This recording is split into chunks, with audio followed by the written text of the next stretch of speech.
Bun găsit, doamnelor și domnilor, la prima ediție de Sports Talks de astăzi, în ultima zi aici la Sports Festival, și invitatul meu de astăzi este o persoană cu un CV extrem de impresionant, pentru că a lucrat în foarte multe companii importante din această lume, inclusiv în industria sportului. A fost Senior Strategic Advisor la Manchester City, a fost Chief Commercial Marketing Officer la Atletico Madrid, a lucrat pentru Walt Disney, un CV absolut impresionant. Javier Martinez Garcia, alături de mine, vă rog să-l aplaudați. And now in English, Mr. Javi. It's okay, Javi? In order to be a friendly conversation here. Perfect. Thank you for being here with us, Javi. Thank you it's an honor having you here in Cluj at Sports Festival. Well, the honor is mine. I love Cluj. I love the guys here. You're so welcoming. This amazing weather, amazing people. So I am the honored. Yeah. Please tell me, the first questions for all my invitees here are, how do you feel in Cluj? How do you feel in Romania? I know it's not your first time here. Yes. I think that we are from, I live in Spain. Madrid is my home. But I lived the world for many years, and here you can feel at home, and I'm not really saying this because I'm here. And I think that the perception of Romanian, outside Romanian, is not the real one. When you come here, you find, you feel at home, you feel a modern country, you feel it's different. So the perception from the outside is not that Romania is what it is. And when you come here, you say, wow, this is amazing. Amazing food, amazing people, very welcoming. So I'm really happy to be here, and I'm sure I'll be back. The image of Romania is better in a real life here than in foreign countries for us. You have the human touch. We were talking yesterday about this. I lived in the US. I lived in France, in Paris. I lived in Manchester for 3 years. I'm originally Argentinian. So if I could say, and of course Madrid is my place on earth, the way you live, the way you approach life is very close to the Latin way of enjoying life. So I like that. Because we are Latins, like the Yes. like you, the Spanish people, the Italian people. Yeah, but we are similar, but kind of way. And we have plenty of Romanians living in Spain, and they are lovely. The people you get to know, and you say, "Wow!" But we thought that. I would say, and maybe this is not politically correct, but the perception we have is a little bit of the communist heritage. Yes. So we think more about a Russian style or a Soviet style, but this is a Latin style. So it is great because then you say, hey, these guys are like us. So it's great. And this is something that I think that I try to promote myself, saying, no, you cannot imagine how good it's being in Romania. Beautiful places, the way of life, and you. But also, I think there's a long way to go for you as a country to promote, hey, this is our way. This is the Romanian way, which is different maybe to the perception. And this is my personal perception. Huh? Please tell me two similarities from Spain and Romania. Between Spain and Romania. I think similarities, I would say the warmth of the people. There are some other in Central Europe countries that are not that welcoming, kind, or whatever. So that would be, to me, the first one. To me, it was a surprise also the food. Food is something that here you find, that for us is Spaniards or Italians, so that's very close. And also the size. Size is very human.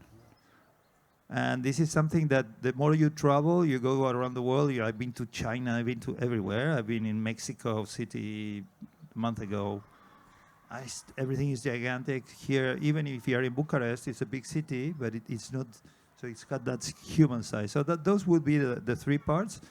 And this is from what I've seen. But I'm sure that if I go to the forest and nature that you have here, nature is fabulous, what you can see. So I think that that's the most what I appreciate. For the people who are watching us, also on the TV and also who are here, they want to know more about the person, Javi Martinez Garcia. What are your hobbies? Do you like sports? I know you're more focused on the business parts of the. But do you like sport? Do you have some hobbies? Do you have a special favorite sports? All the Spanish are crazy about football, no? With Real, with Barcelona, with Atletico. Well, well, I'm focused on business, but that's my way of living, and that's my professional side. Yes. But life, I think professional side could be 35% of my life. Yeah. To begin with, I'm a father of 4. Congratulations. Thank you. 4 hooligans. They are Atletico hardcore fans. We are Atletico fans, all the family. We are, my family and my ex-wife's family, we are all sports people, so we've always done sports. My favorite sport was, I say was because now I'm full of injuries because of age. So I quit. Age is just a number, no? Yeah, it's just a number, but it hurts. My knees. I know. I need to have a knee replacement, so I cannot play tennis anymore. But it was tennis, so I got not as Patrick, but I got a decent tennis level and paddle tennis. Of course, football. I spent half of my life in Argentina because I was born. My grandparents were Spanish. Here, Romanians, you go abroad. It's a little bit of what happened with Spanish in the 19th century. They went to Argentina, and we are all back. So Argentinians football is the basics, and also it's here you have Ion Tiriac, yes, who was the discoverer and coach of Guillermo Vilas. Yes. So to me, Ion Tiriac, Ili Nastase, I'm from that generation. So, you know, noble Romanians and tennis players and amazing talents. To me, is very close to this. And then I moved to Spain. And then I met my future ex-wife, the mother of my kids, that we really get along and we love each other so much, despite the fact of being divorced. We have these 4 fantastic kids, and also they are sports. They do now, and they are very, you know that now it's very hype, the fighting. So I have 2 who are doing kickboxing, and the other 2 are doing CrossFit. And on top of that, football and tennis. So they are quite good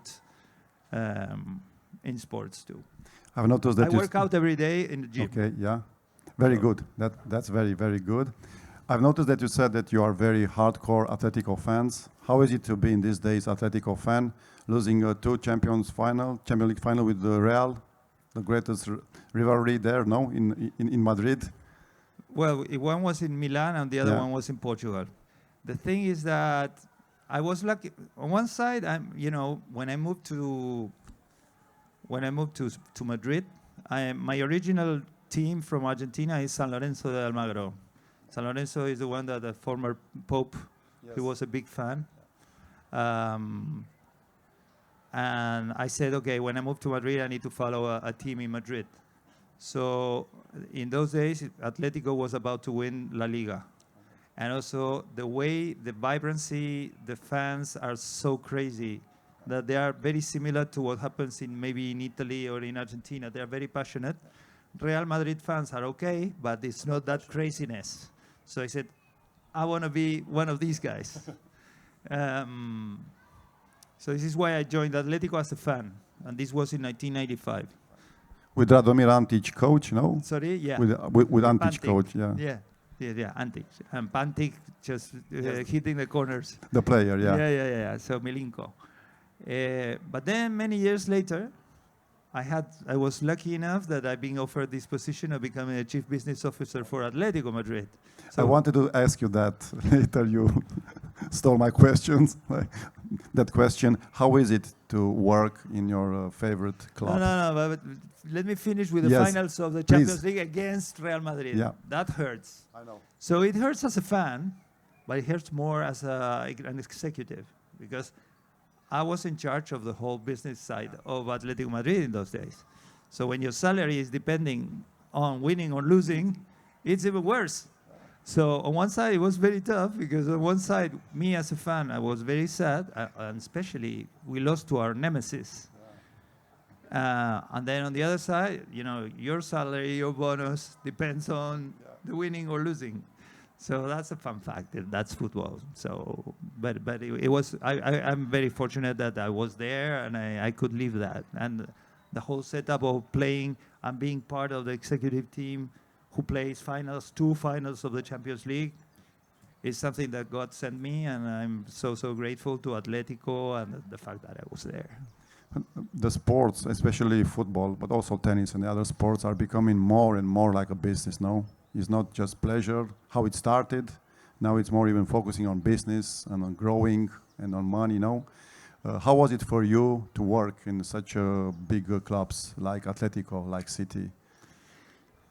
Well, it's interesting what you're asking, and as we were just saying before starting the interview, I worked 14 years for Walt Disney Company in parks, and my last assignment was in Paris. I was in Disneyland Paris, so I was the country manager for France there, and the industry has merged.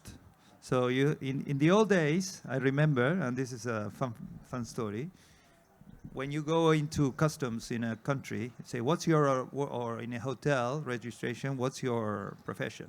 Or what industry are you working on? And you had entertainment, or you had travel, or you have sports. And suddenly, in those items, they showed up sports entertainment. This meant that sports and entertainment were merging. Why are they merging? In the end, it's creating content and then build a whole ecosystem around that content. So the people, the customer, they want to consume that content. If it's a match, it's a match. If it's a movie, it's a movie.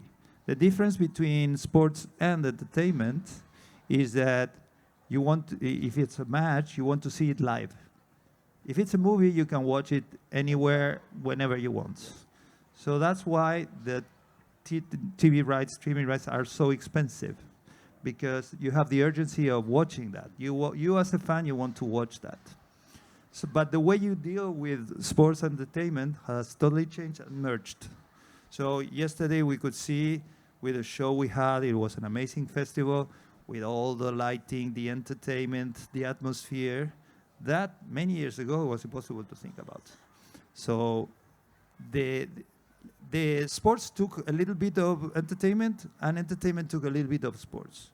So that's the main reason and how you need to approach the business as a 360. It's no longer something that you have, for example, in the old days, you had the match day, tickets. Yes. That's it, and TV rights. And TV rights were kind of easy to negotiate. Now you have so many platforms, so many streaming channels, so many ways in order to transmit that would change. Then you have the experiences, then you have hospitality, then you have all the merchandising. It's a whole experience. So it's a 360. Simple match. But if you take that and put that into a concert, it's exactly the same. Or if you take that into a theme park. I was telling yesterday, Patrick, you have Ronaldinho, but I used to have Mickey Mouse. So it's the same. Yeah. You put everything around Mickey or everything around Ronaldinho, or you have everything around Tom Cruise when he comes with Mission Impossible.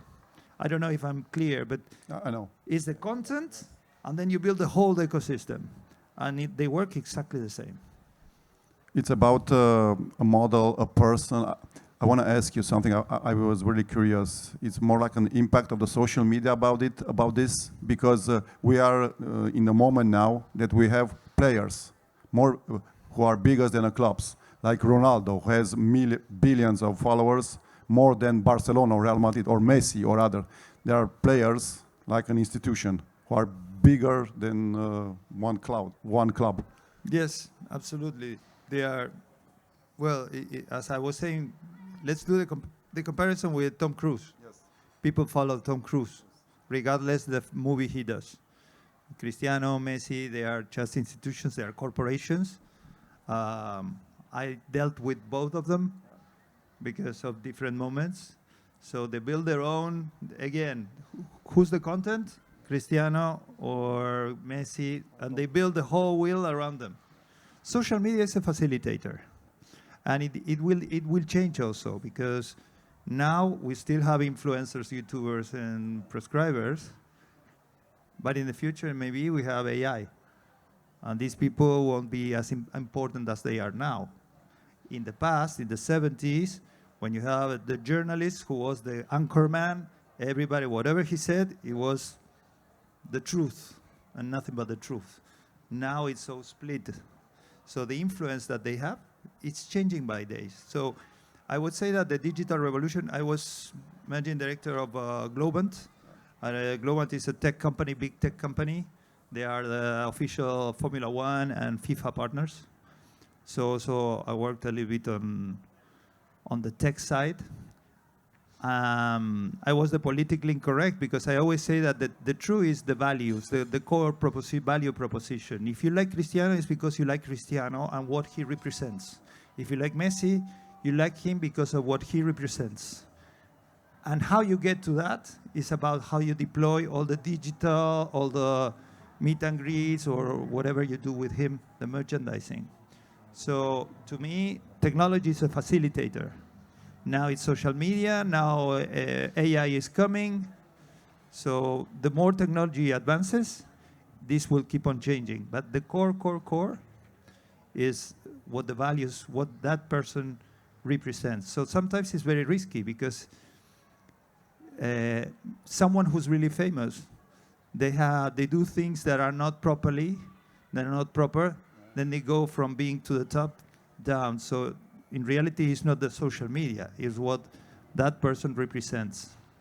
As I used to work for Disney, and just to close this concept for you to understand, I had many lunches with John Lasseter. John Lasseter is the creative of Pixar, the one who created Toy Story and all these stories. And one of the main differentiators from Pixar is the CGI, the computer animation. And he said, you know, Javier, the real thing is not about computers. It's about the story you're telling. If the story is not good, if Messi's story is not good, if Cristiano's story is not good, no matter how well you play with social media or digital assets, it won't fly. People won't follow. The story is the main course. It will always sell. The story will sell always, no? Story, values, let's say the value proposition. So that's the real thing.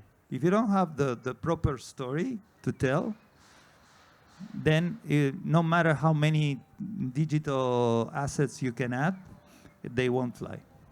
It's very difficult to predict what it will happen in the future, like 5 years or 10 years, with the sports, with the business-wise, with the football, with the tennis, because of the artificial intelligence and all the progress, very quickly progress in any kind of aspects. It's difficult to tell. Well, we were debating this because this next week I'll be also a speaker in a sports summit in Madrid.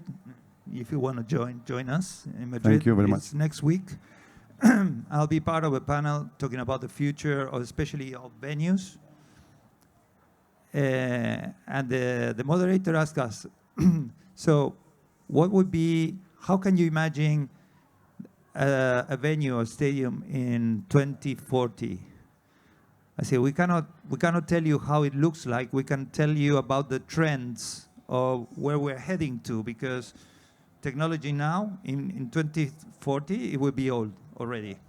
So the trend would be that it will be more interactive, where the spectator, and this is happening now, spectator is taking part, has a crucial part of what's going on in the stadium, on the match. They influence just by interacting through social, through technology.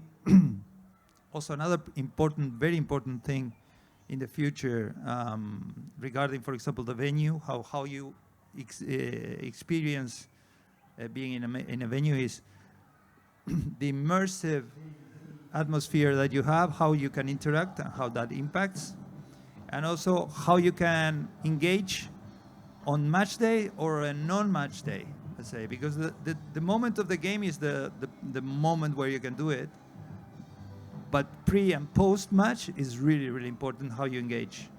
Then how you execute that and digitally wise, that's different.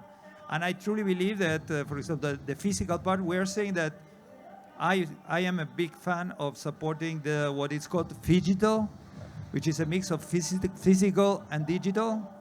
Now we live in a phygital world. So you need the physical. For example, we work with Molca World, that is the #1 company in Spain, to create amazing physical environments in stadiums. And also we have the digital connection. And on top of that, for example, we work with IMG, which is one of the big companies that bring the talent or bring the events. So you have all that mix all together. And that's a trend. And then they will move. Yeah.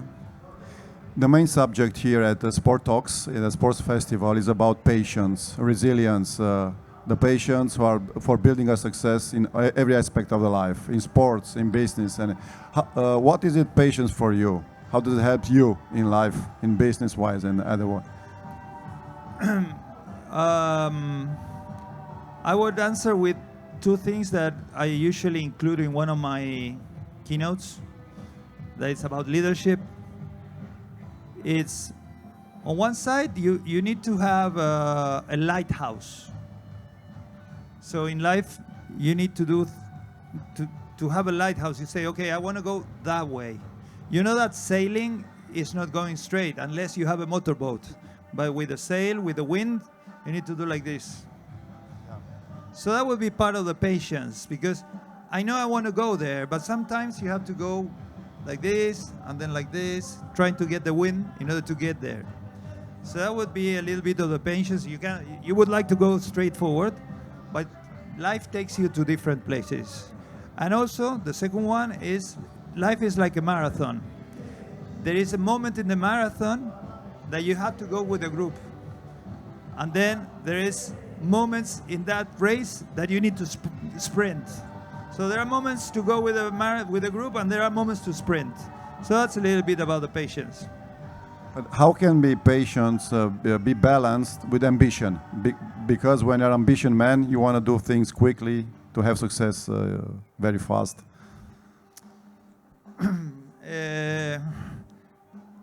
This has changed, because now everything wants the things faster and faster.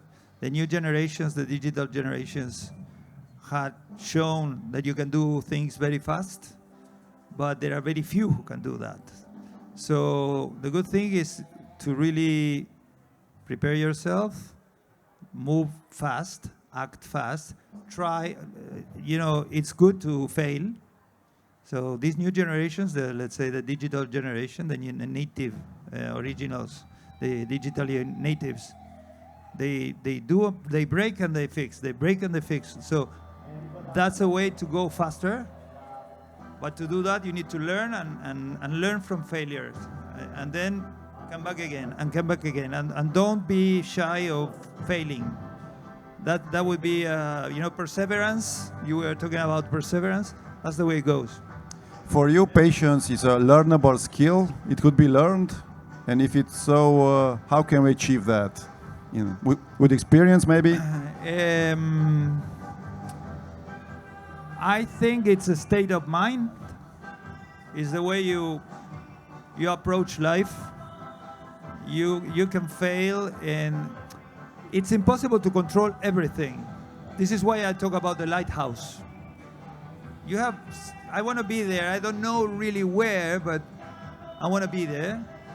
And then it's trying to make it happen.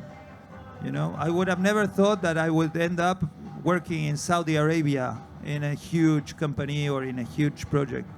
But I knew I wanted to do something big in a cool place, something different, discover stuff.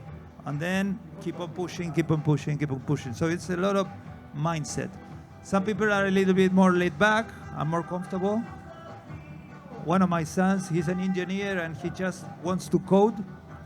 And another one is more commercial and he wants to do more. So that depends also on the people. But you need to acquire those skills, because now we are living in a world that goes really fast.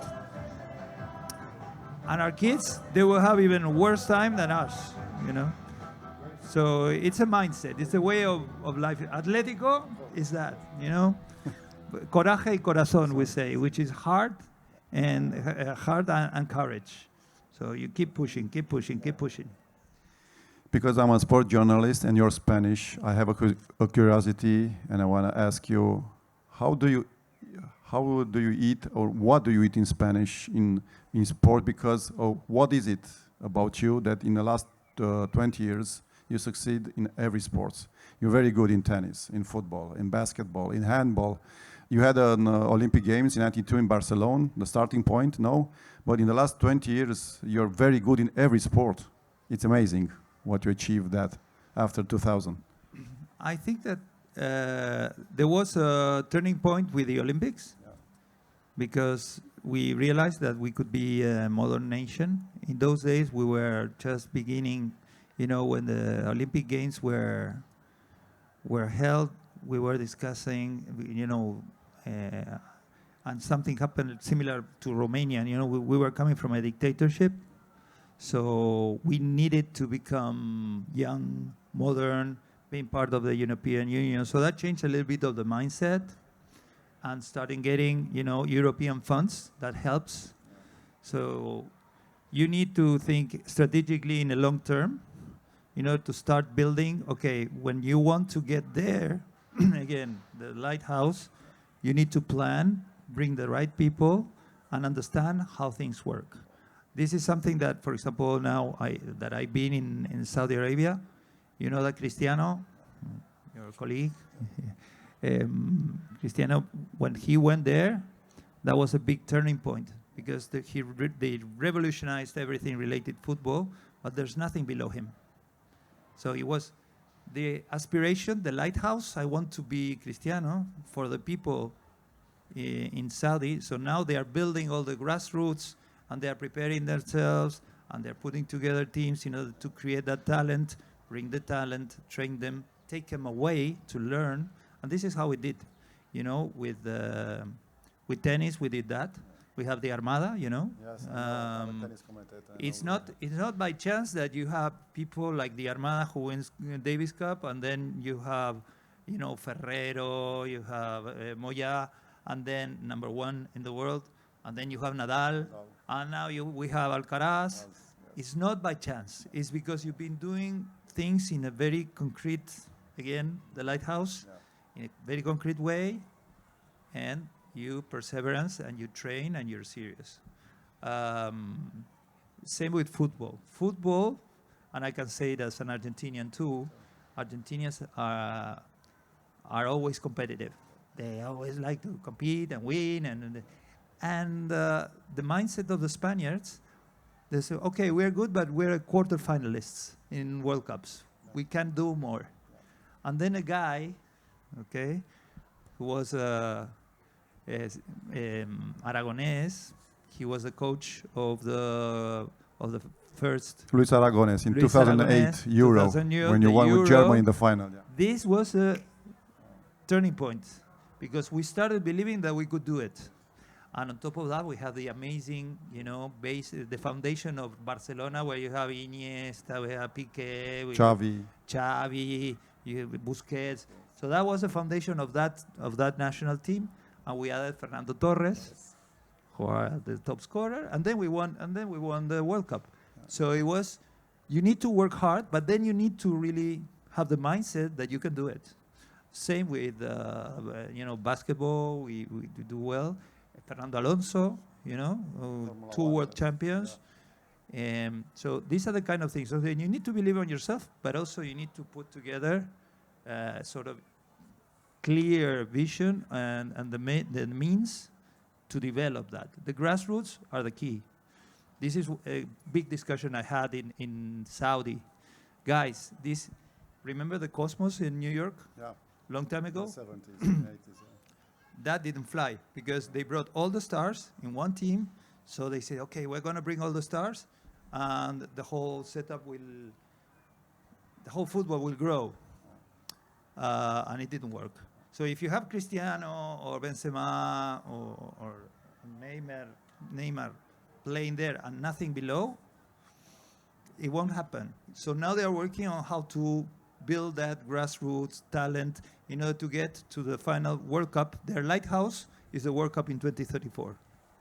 So they need to build something that could do more or less okay, and it filters granularly in the people. So you can have a competitive mindset and you have the means to do it.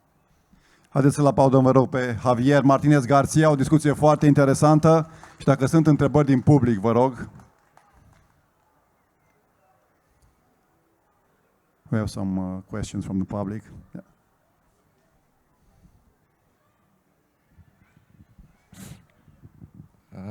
You said earlier that you spoke about this ecosystem around Cristiano or Ronaldo or whatever, and I understood that one of the main part of this ecosystem is the story.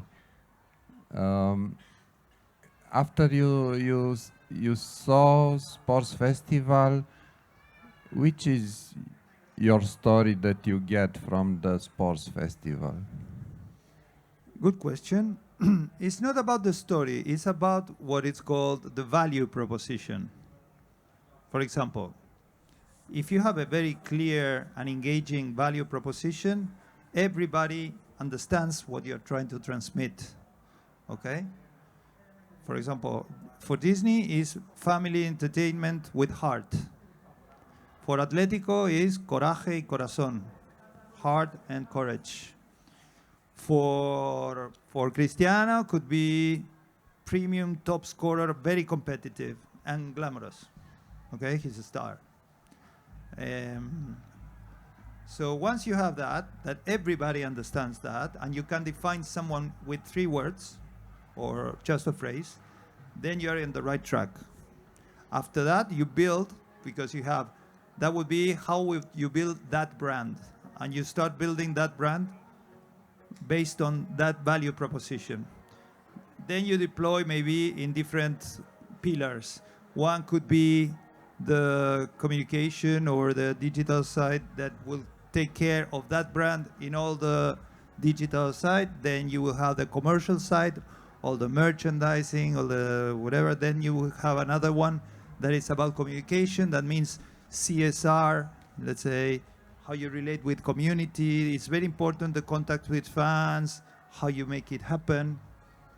And then you have all the the right holders, because these brands, they own rights. If you do want to do something with Cristiano, you will say, okay, if you want to do something with me and use my brand, my name, this will be the conditions and we will do it. So these are the 4 big buckets around the core value proposition. But if you don't have it's not the story. The story might go to the storytelling in the social media -- communication ecosystem. But you need to have the value proposition. You have it right, then everything works. And the character needs to behave. Because if they don't behave, then it's against. This is sometimes what happens with YouTubers or influencers. They become big, and they lose it because they are kids. They do something that is not good. So they have a big problem because they are not consistent to their value proposition. So this is the risk of sometimes companies will bet on someone, doing something or putting money or sponsoring someone who is not politically correct. Remember this big fuss with Kate Moss many years ago? She was the perfect model, blah, blah, blah, blah, blah, and then she was found doing strange things. So all the premium brands, they said, we are not sponsoring you anymore. So these are the kind of things that you need to be very careful. But the key thing is the value proposition. In festivals, sorry, I'm not really answering. I know it's the 6th edition. I think that the number one, if I had to define it in 3 points, I would say that it's for the people and by the people to come and enjoy 3 days of being here, testing, experiencing new sports, many people, they come here and you see them doing CrossFit or volleyball, or the families doing a sort of race, and that's great, because maybe they even never thought about doing that. And they discover that and they say, okay, let's do this when we go home, and we do it. So that would be number one. So you find an alibi for the community in a very amazing place. Second, you have the show, the match yesterday. That was a great show. It's affordable. The size is very good. You bring international celebrities, so or either you have tennis or you have whatever. So and my third one would say that you need to be very proud and make it bigger.